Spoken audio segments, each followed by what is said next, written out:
As an educator, I'm sometimes asked, how do I approach introducing somebody to the ukulele or teaching the ukulele? And I want to look at two main schools of thought. So one of the schools of thought is that when we introduce people to an instrument, especially in a music education context, we start by explaining what it is. We say, hey, this is the ukulele. It's a Hawaiian instrument. It's got a body and a neck and heads and strings, and we talk about the parts.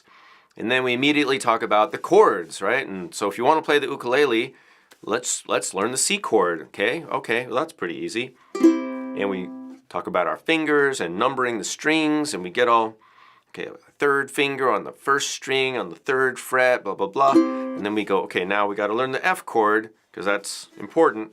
So we learn the, now I got two fingers, and we learn, I don't know, which one is a second and fourth, and then like that, okay, I got that. But we got to have the 5 chord, right? Now G is the 5 chord, but G7, well, that's pretty easy. That's easier than G for sure. So let's learn that. Now I got 3 fingers, and I can make a triangle, and okay, well, I've got my 5 chord, I've got my 4 and the 1. Now I can play, right? Now I'm ready to play songs.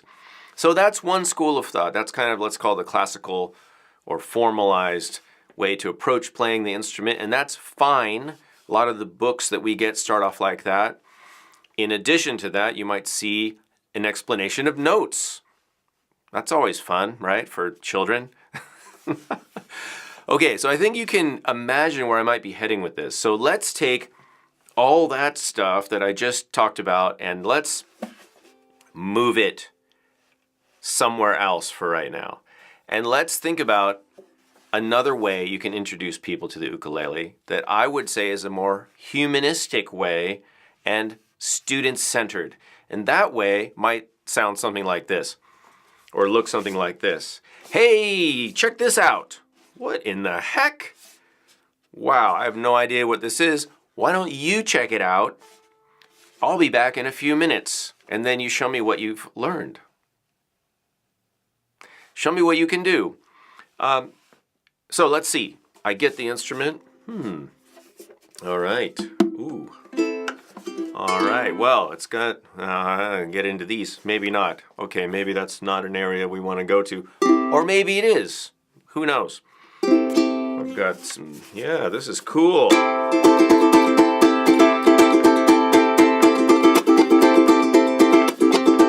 I'm making music. What else can I do?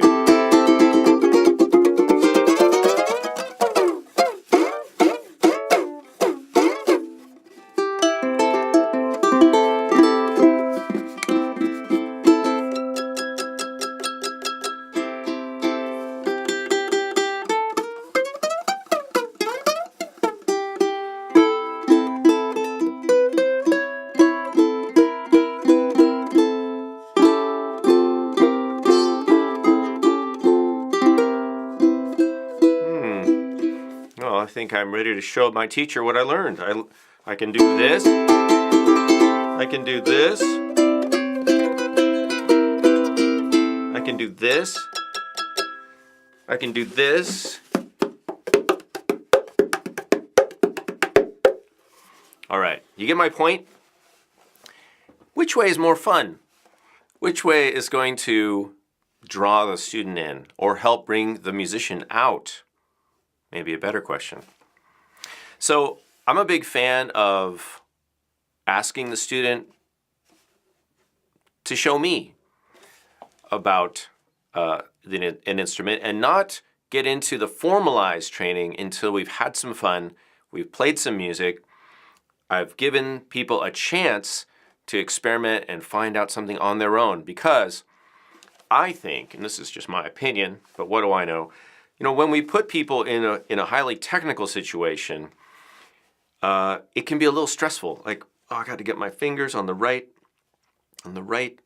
strings and frets and all this stuff. And then how many ways now do I have to get it wrong? Well, every other way except doing it right? Which is a lot of ways to do it wrong. So we don't want to start off with, oh my God, this is so stressful and it's hard and my fingers kind of hurt and they're curving and I'm not getting the results that I wanted. I would rather see people experimenting, just messing around. I call that doodling. Well, I'm not the only one that calls that doodling. A couple other people do. I would recommend that as maybe an introduction to the instrument. Maybe even just ask people, and sometimes I do this, I'll hand out percussion instruments, and then I say, you come up with a name for it. And people get to name the instrument themselves, and sometimes their names are very amusing.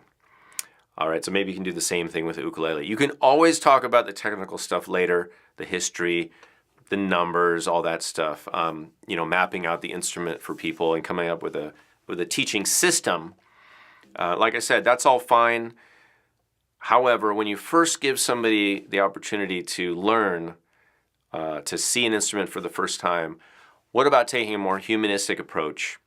What about giving them some time to just explore? Plus, I would add, who hasn't seen somebody playing the ukulele? Do we really need to talk about how to hold the ukulele and play it? Well, maybe we can dial it in, but I think most people can figure that part out. So instead of maybe going a little bit too slowly with the explanations, we can let children get right to music making and experimenting, with some rules, like maybe don't turn these knobs for now, or let them turn the knobs, and then you can talk about tuning. All right, I'm Kalani. I hope this has been helpful. If it has, let me know. I'll see you in another video. Thanks for watching.